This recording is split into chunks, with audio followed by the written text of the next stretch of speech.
कसं बघायचं साहेब, माझं नाव स्वतःचं श्रीराम शामराव कराड, राहणार वांगदरी, तालुका रेणापूर, जिल्हा लातूर.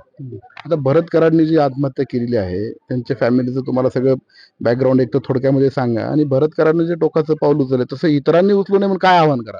आव्हान काय करायचं साहेब, ह्या जी जी नादी लागलं पोरग, त्या जी मध्ये त्याचं जीवन त्यानं संपवून घेतलं. आणि हे त्याच्या डोक्यामध्ये तेच राहिलं. हे जाणे येण्यानं त्याच्या सहवासात त्या ऑटोमध्ये प्रवासी घेऊन जायचं. 4 दिवस त्याच्यावर येऊन इथं लेकरा बाळाली खाऊ घालायचं. त्या दिवशीपासून त्याला अपत्य 3 मुली आहेत, 1 मुलगा आहे. आई वडील मजुरी करून खातात साहेब. वडील भोळासार माणूस आहे साहेब, त्याला काही सुद्धा समजत नाही. किराणा आणायचं समजत नाही, काही नाही.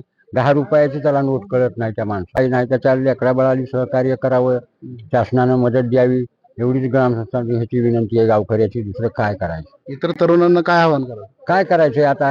हे जे शासनानं काय मान्य करेल त्याच्या मागच आम्हाला जावं लागेल. हे असं काय इलाज? आमच्या काय हातात आहे? आम्ही अर्धच विभाग टोकाचं पाऊल उचलू नये. टोकाचे पाऊल उचलू नये. हा, ही काय चांगलं आहे का घटना?